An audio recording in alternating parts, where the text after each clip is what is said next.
इस देश का मुसलमान कभी नहीं बोला कि पंडितों को यहाँ लेके आओ या हम छोड़ के आएंगे, और कश्मीर कश्मीर जब रहेगा तब इन पंडितों को बस देखा होगा।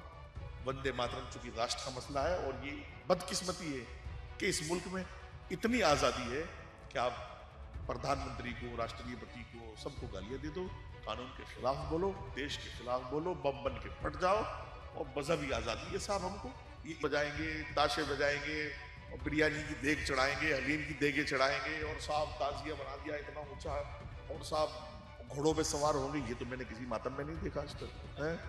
ये इस्लाम है, फर्जी इस्लाम का धोखेबाज फ्रॉड इस्लाम। राशन का तो रिकॉर्ड ही तोड़ दिया मुसलमानों ने, क्योंकि राशन तो भाई एक घर में 12 राशन कार्ड है तो वो तो इसलिए इनके सैकड़ों हादसे हुए हैं कि तारों में उलझ गए, कहीं 11,000 में उलझ गए, 8 मर गए, 2 मर गए।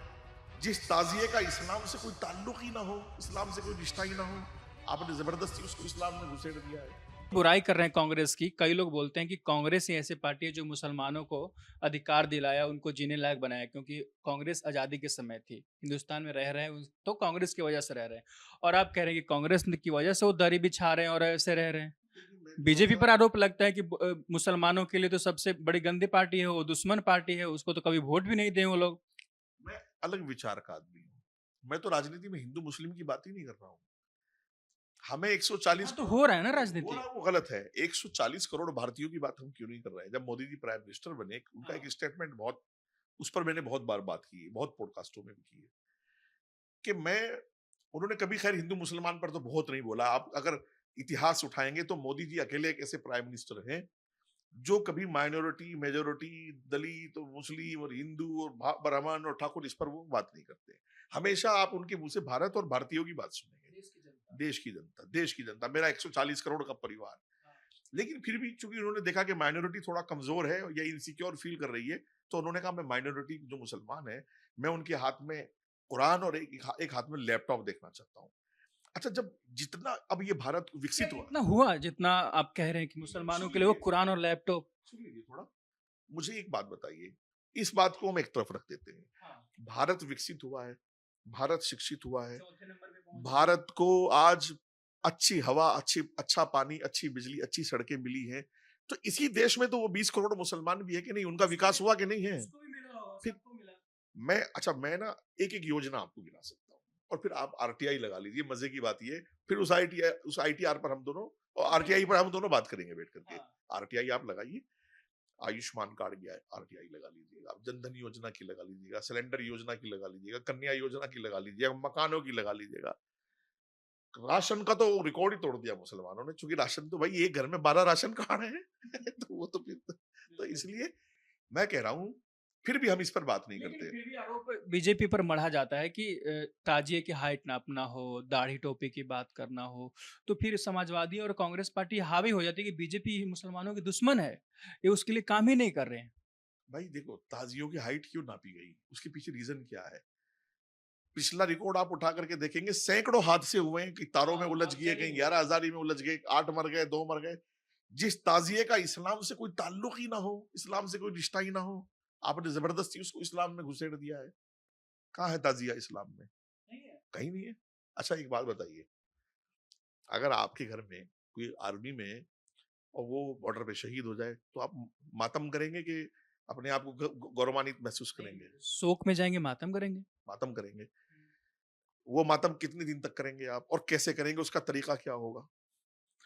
आप देखिए, हमारे यहाँ मातम ये शौक है, हम हमारे घर में कोई शहीद हो गया, हम थोड़ा सा गम में जाएंगे। उसका तरीका है, उसका एक डिसिप्लिन है कि हम कुछ अच्छा, या हमारे इस्लाम में जो है वो मैं आपको बता देता हूँ। कुरान पढ़ेंगे, उसकी आत्मा की शांति के लिए कुछ करेंगे, और गरीबों को कुछ दान करेंगे, उसके परिवार के लिए कुछ अच्छा सोचेंगे। ये सब होता है।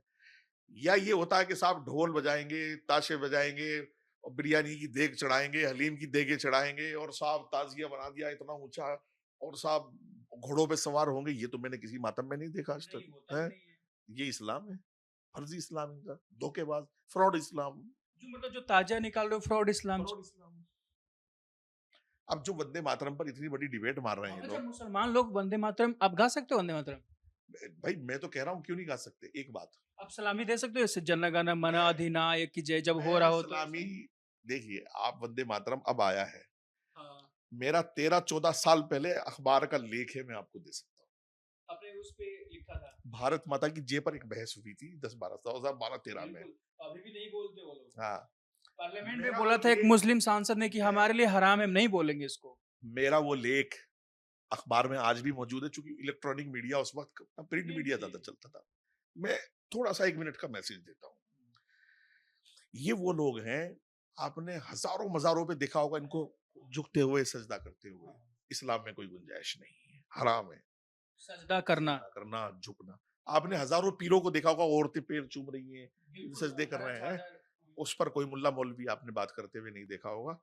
वंदे मातरम चूंकि राष्ट्र का मसला है, और ये बदकिस्मती है कि इस मुल्क में इतनी आजादी है कि आप प्रधानमंत्री को, राष्ट्रपति को, सबको गालियां दे दो, कानून के खिलाफ बोलो, देश के खिलाफ बोलो, बम बन के फट जाओ, और मजहबी आजादी है साहब हमको। ये इसी देश में, इसी नेशन में हो सकता है ये सब कुछ। मतलब राष्ट्रगीत का विरोध करना हो तो हिंदुस्तान में होगा, जनगण मन नहीं गाएंगे तो हिंदुस्तान में होगा, तिरंगा नहीं फहराएंगे तो हिंदुस्तान में होगा, और फिर कहें कि हमको जीने नहीं दिया जा रहा।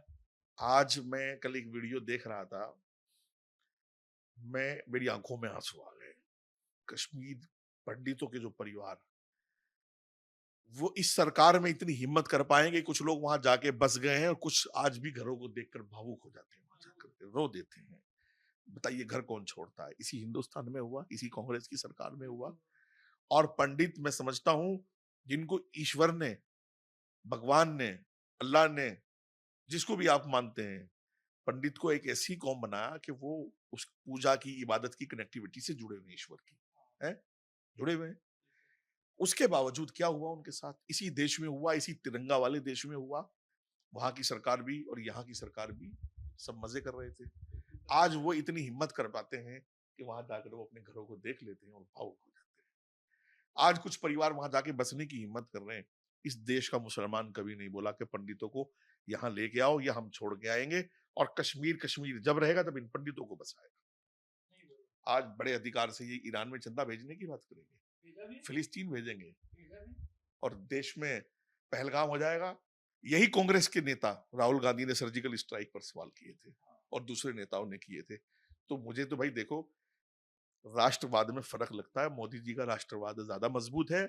इसी वजह से मैंने बड़ा बड़ा बदलाव देखा है। मैंने इतना बड़ा बदलाव देखा है जिसकी आप कल्पना नहीं कर सकते, कोई माने ना माने।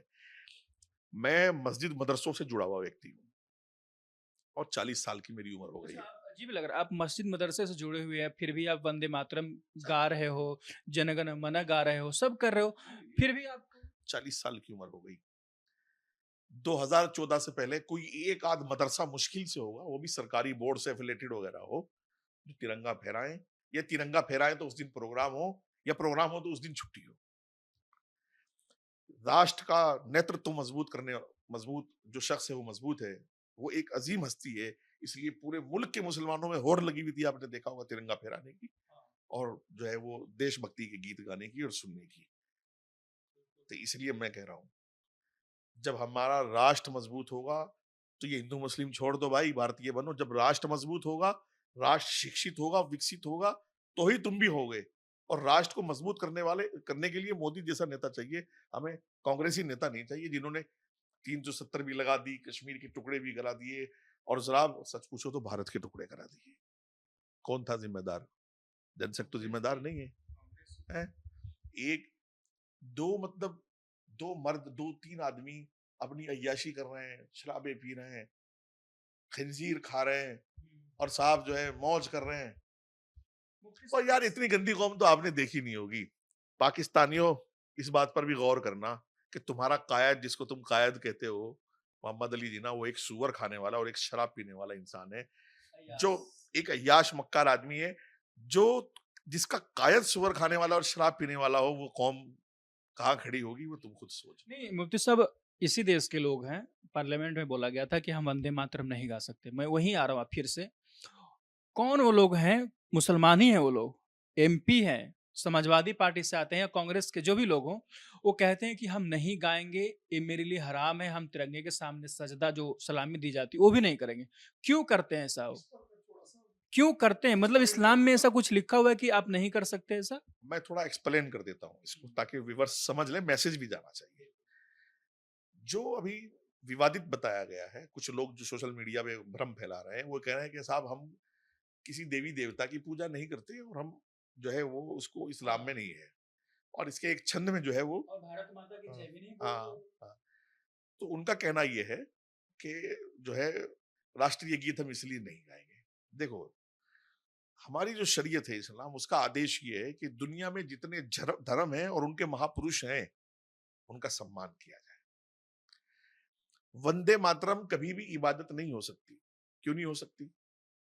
इस्लाम में इबादत करने का डिसिप्लिन अलग है। इस्लाम में डिसिप्लिन क्या है? एक फॉर एग्जांपल हम नमाज पढ़ते हैं, तो पहले हम वजू करते हैं, वो हाथ धोते हैं अच्छे से, फिर हम एक वो कपड़ा लेंगे जो पाक साफ होगा, जगह देखेंगे पाक साफ होगी, फिर अपना उसको प्रोटोकॉल के साथ, हर चीज का एक प्रोटोकॉल है। अभी जो अधिनियम में चेंजेस हुए हैं, 1971 का जो सम्मान के अपमान का अधिनियम है, उसमें चेंजिंग हुए हैं। क्या चीज हुई है कि राष्ट्रीय गान और राष्ट्रीय ध्वज पहले से शामिल है उस प्रोटोकॉल में, राष्ट्रीय गीत को और उस प्रोटोकॉल में शामिल कर दिया गया। आपको सैल्यूट करना है, आपको सावधान खड़े होकर के सुनना है, ना नमाज का, ना रोजे का, ना हज का कोई जिक्र, इबादत का प्रोटोकॉल नहीं है। तो ये भ्रम फैलाने वाली बात है। रही सम्मान की बात, अच्छा कौन सा दुनिया में धर्म है जो ये कहता हो आप दूसरे धर्म का सम्मान ना करो? अगर मैं मानता हूं किसी देवी देवता की पूजा की बात उसमें की जा रही है, राम मंदिर का मसला आया तो मैंने बोला इनको, देखो भाई, राम मंदिर का फैसला हो गया, स्वागत नहीं कर सकते, दर्शन नहीं कर सकते, चंदा नहीं दे सकते, तो गाली भी मत दो, अपमान भी मत करो। दुनिया के जितने भी हिंदू किसी कोने में बसे हैं, कहीं भी उनकी आस्था है राम में, उनकी आस्था है श्री कृष्ण में। आप ये बदतमीजियां भी ना करो। तो मैं ये सब बातें कहता हुआ पहले से आया हूं, इसलिए वंदे मातरम, अच्छा गाने का कोई जिक्र नहीं हो रहा है, गाने की कोई बात नहीं, सिर्फ सिर्फ सम्मान की बात हो रही है। मुफ्ती साहब से वंदे मातरम और दिमागी नक्सल के ऊपर बाकी बने रहे हमारा साथ और देखते रहिए द लोकसभा।